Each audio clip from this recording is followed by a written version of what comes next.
गुरु ब्रह्मा गुरु विष्णु गुरुदेवो महेश्वरः सद्गुरुः साक्षात् परब्रह्म तस्मै श्री गुरुवे नमः। डॉक्टर नानासाहेब धर्म अधिकारी, रेवदंडा तालुका, अलीबाग जिला, रायगढ़, महाराष्ट्रीयन है। ये मेरे गुरु है महाराष्ट्रीयन। ब्रह्मानंदम परम सुखदम केवलम ज्ञान मूर्तिम तद्वातीतं गगन सदृशं तत्वमस्यादिलक्ष्यम् एकं नित्यं निर्मलमञ्चलं सर्वादि साक्षीभूतं भावातीतं त्रिगुणरहितं सद्गुरु तं नमामि। काशियावस्त्रं करदण्डधारणं कमलकुण्डलं पद्मकर्णं शङ्खं चक्रं गदाभूषितभूषड्यानं श्रीपादराजं शरणं प्रपदे।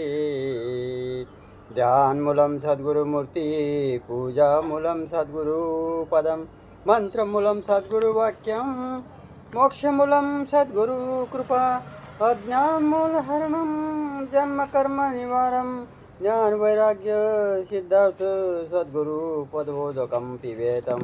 क्रोधो जनार्दनः त्रेताय रघुनन्दनः, द्वापरे रामकृष्णः च कलो श्रीपाद श्रीवल्लभः।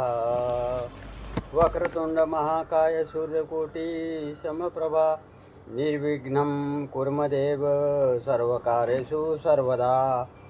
या कुन्देषु तुषारार्धवला, या शुभ्रवस्त्रावृता, या विनावरदण्डमण्डकीटकरा, या श्वेतपद्मासना, या ब्रह्म्याच्युतशङ्कर प्रभृतिदेव सदा वन्दिता, सा मा पातु सरस्वती भगवती निशेषचड्यापः। सर्वमङ्गलमाङ्गल्ये शिवे सर्वार्थसाधिके, शरणे त्र्यम्बके गौरी नारायणी नमस्तुते। दिक्कालादीनवच्छिन्नन्त चिन्मात्रत्रये मूर्तये, स्वानुभूति एकमानाय नमः शान्ताय तेजसे। बोद्धारो मच्छरग्रस्ता प्रभव स्मयदूषणा, मानुजं मारुतुल्यवेगं जितेन्द्रिय बुद्धं गता वरिष्ठं, वातात्मानं मानरितमुखं रामदूतं श्रीरामदूतं शरणं प्रपदे। नीलाञ्जनसमभास रविपुत्र यमागर्जनं, छायामाश्रितं तमावृतं नमामि सन्न्यस्यं। शुभकर्ते कल्याणारोग्यं सुखसम्पदा दुष्टबुद्धिविनाशं दीपज्योति नमस्ते। मंगल शिवे सर्वार्थसाधिके, शरणे त्र्यंबके गौरी नारायणी नमस्तुते। मंगलम भगवान विष्णु मंगलम करुणध्वज मंगलम पुंडलिकाक्षाय मंगलम तनुहरि। नीलांजन समाभास रविपुत्र यमागर्जनं, छाया मातृदं तमावृतं नमामि सन्न्यास्यं। शुभकर्ते कल्याणारोग्यम सुखसंपदा दुष्टबुद्धि विनाशम दीपज्योति नमस्तुते। ये चाणक्य नीति है। अभी इसमें चाणक्य नीति है, ईश्वर प्रार्थना है। इसमें लेखक का नाम है अश्विनी पाराशर। चाणक्य नीति पाना नंबर 11 है और इसमें श्लोक पहला है। ईश्वर प्रार्थना क्या बोलता है? प्रणम्य शिरसा विष्णुं त्रैलोक्याधिपति प्रभुं नाना शास्त्रोद्वैतम, क्या लिखा है? नाना शास्त्रोद्वैतम वक्षे राजनीति समुच्चयम, म्हणजे सब समझना चाहिए ऐसा लिखा है। इसमें तीनों लोक के स्वर्ग पृथ्वी पाताल के स्वामी भगवान विष्णु के चरणों में शीश नवाकर प्रणाम करने के शास्त्रों में उद्धत राजनीति से संकलन का वर्णन करता हूँ। चाणक्य के यहाँ राजनीति संबंधी विचारों के प्रतिपादन के समय के कार्य के निर्विघ्न समाप्ति के भाव से कहे जाने की कहते हैं कि मैं कौटिल्य सबसे पहले 3 लोगों के स्वामी भगवान विष्णु और सिर नमाकर प्रणाम करता हूँ। इस पुस्तक में मैंने अनेक शास्त्रों में चुन कर राजनीति की बातें एकत्रित की है। यहाँ मैंने इन्हीं का वर्णन करता हूँ। चाणक्य विष्णुगुप्त के लिए कौटिल्य का संबोधन इनके कूटनीति में प्रवीण होने के कारण प्रयोग किया है। यह एक तथ्य है कि चाणक्य की नीति राजा एवं प्रजा दोनों के लिए प्रयोग किए जाते हैं जाने के लिए थी। राजा के द्वारा निर्वाह किया जाने वाला प्रजा के प्रति धर्म ही राजा धर्म कहा गया है, और प्रजा के द्वारा राजा अथवा राष्ट्र के प्रति निर्वाह किया गया धर्म ही प्रजा ही धर्म गया है। धर्म कहाँ गया?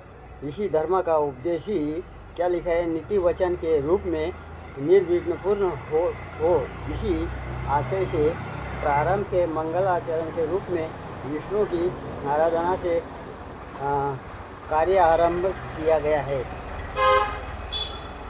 अब इसमें अच्छा मनुष्य का कौन? अच्छा मनुष्य मतलब आदित्यनंद। क्या लिखा है? आदित्यनंद यश शास्त्रम नरो जानति सत्तमः धर्मोपदेश विषात्तम कार्याशुभम। धर्म का उपदेश देने वाला कार्य आकार का शुभ अशुभ कर बताने वाले इस नीति शास्त्र को पढ़कर जो सही रूप में इसे जानता है वही श्रेष्ठ मनुष्य है।